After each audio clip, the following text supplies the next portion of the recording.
Assalamualaikum warahmatullahi wabarakatuh. Bagaimana kabarnya anak-anak? Semoga kalian dalam keadaan sehat dan senantiasa di dalam lindungan Allah Subhanahu wa Ta'ala. Baik anak-anak, pada pembelajaran kali ini kita akan mencoba mempelajari materi makanan dan minuman yang halal dan yang haram. Namun sebelum kita mulai, ada baiknya kita berdoa dengan mengucapkan lafaz basmalah. Bismillahirrahmanirrahim. Adapun tujuan pembelajaran kita kali ini memahami ketentuan makanan dan minuman yang halal dan yang haram, mengidentifikasi jenis, menyimpulkan hikmah mengkonsumsi yang halal, dan menganalisis bahaya mengkonsumsi yang haram.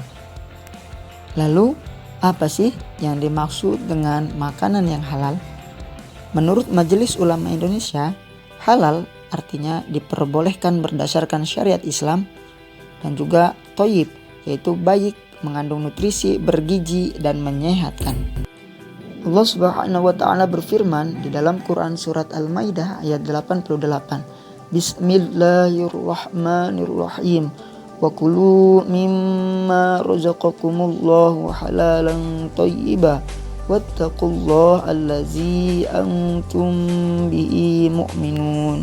Yang artinya, dan makanlah makanan yang halal lagi baik dari apa yang Allah telah rezekikan kepadamu, dan bertakwalah kepada Allah yang kamu beriman kepadanya.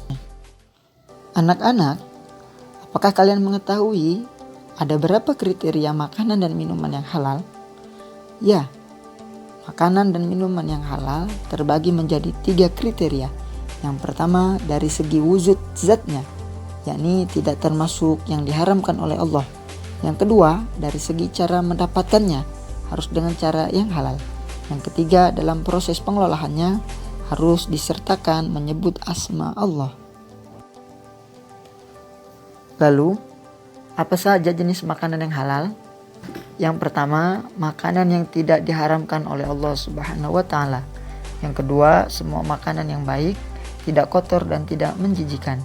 Yang ketiga, yang tidak mendatangkan mudorot, tidak membahayakan kesehatan dan merusak akal, moral, serta akidah.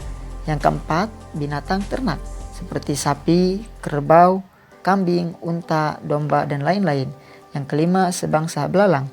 Yang keenam, binatang buruan dari hutan seperti kijang, kelinci, ayam, dan hutan. Yang terakhir yaitu binatang yang hidup di laut atau di air. Lalu, apa saja jenis makanan yang haram? Yaitu semua makanan yang langsung dinyatakan dalam Quran surat Al-Maidah ayat 3, seperti bangkai, darah, daging babi yang disembelih atas nama selain Allah, hewan yang mati karena tercekik, dipukul, jatuh, ditanduk, diterkam hewan buas, dan disembelih untuk berhala. Yang kedua, yang mendatangkan mudarat atau bahaya. Yang ketiga, kotor dan menjijikan. Dan yang keempat, didapat dengan cara yang batil seperti mencuri, memalak, korupsi, dan memeras. Selanjutnya, bagaimana dengan minuman?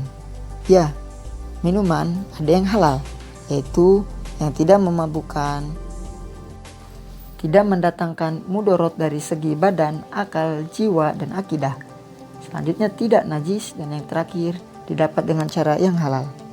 Dan minuman yang haram, yaitu minuman yang memabukkan, khamr, minuman yang berasal dari benda najis atau terkena najis, air kencing kucing, didapat dengan cara yang batil atau tidak benar, berasal dari darah, mengandung zat yang diharamkan atau psikotropika. Selanjutnya, larangan mengkonsumsi khamr atau miras. Seluruh minuman yang memabukkan disebut dengan khamr, dan seluruh khamr diharamkan. Kemudian, apa saja hikmah yang dapat kita ambil dari mengkonsumsi makanan dan minuman yang halal? Yang pertama, kita membawa ketenangan hidup di dalam kegiatan sehari-hari. Yang kedua, mendapatkan ridha Allah. Yang ketiga, memiliki akhlakul karimah. Dan yang keempat, terjaga kesehatan. Lalu, apa saja bahaya makanan dan minuman yang haram? Yang pertama, amal ibadah kita tidak akan diterima dan doanya tidak akan dikabulkan oleh Allah. Yang kedua, merusak jiwa. Yang ketiga, menyebabkan berbagai macam penyakit psikologis, gangguan jiwa, daya ingat, mental, dan daya pikir. Yang keempat, menimbulkan beban mental, emosional, dan sosial. Yang kelima, menghancurkan masa depan, mengganggu kesehatan tubuh, kanker liver, tekanan darah tinggi, jantung, jaringan saraf otak, dan lain-lain.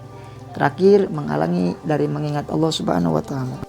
Baiklah anak-anak, itulah materi yang dapat Bapak sampaikan untuk pelajaran hari ini.